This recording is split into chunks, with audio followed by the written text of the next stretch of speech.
Time means budget time, and tomorrow in Ottawa, the federal finance minister will deliver his plans on spending and cutting.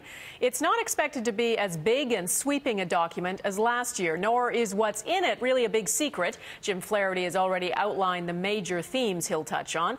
Jacques Bourbeau is in Ottawa now with more. Jacques?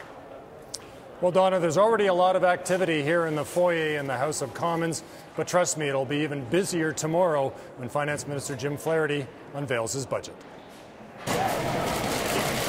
It's a pre-budget ritual. The finance minister gets a new pair of shoes.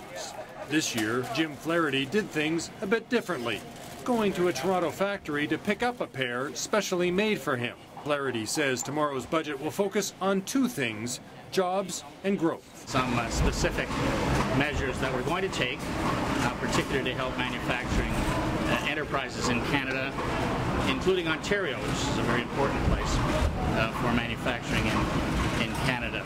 Flaherty's budget plans are outlined in more detail in this letter to the Conservative caucus. He's promising changes to address skilled labor shortages, more investment in infrastructure, and measures to help Canada's still recovering manufacturing sector. I'm not going to do interviews right now. What Flaherty doesn't mention is his promise to balance the budget by 2015, and whether he'll have to make more cuts to meet that target. Mr. Flaherty is not William Tell. I mean, he hasn't hit a target in 7 years. So why would we expect him to hit a target tomorrow? If Flaherty does have to trim spending, the Defence Department will be a likely target.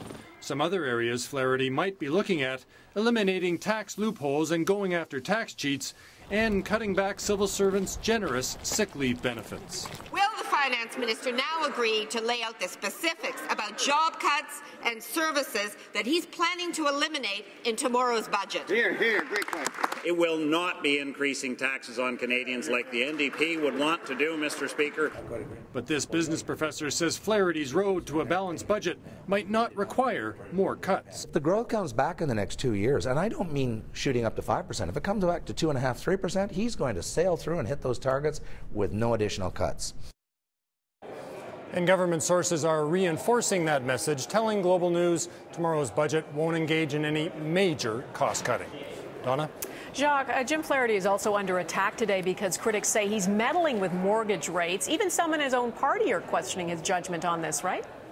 That's right, because this week Jim Flaherty touched off a bit of a political firestorm when he admitted that he had called Manulife very upset that they had cut their 5-year mortgage rate to 2.89%. Flaherty asked them to cancel the rate decrease, which they did. Now, the opposition was extremely angry with this. Tom Mulcair called it a banana republic move.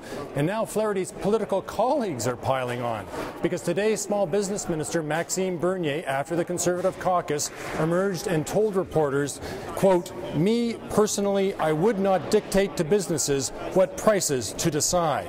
So this is a direct contradiction of what Jim Flaherty did, and frankly, it's the kind of friendly fire Jim Flaherty doesn't need as he prepares to unveil his budget tomorrow.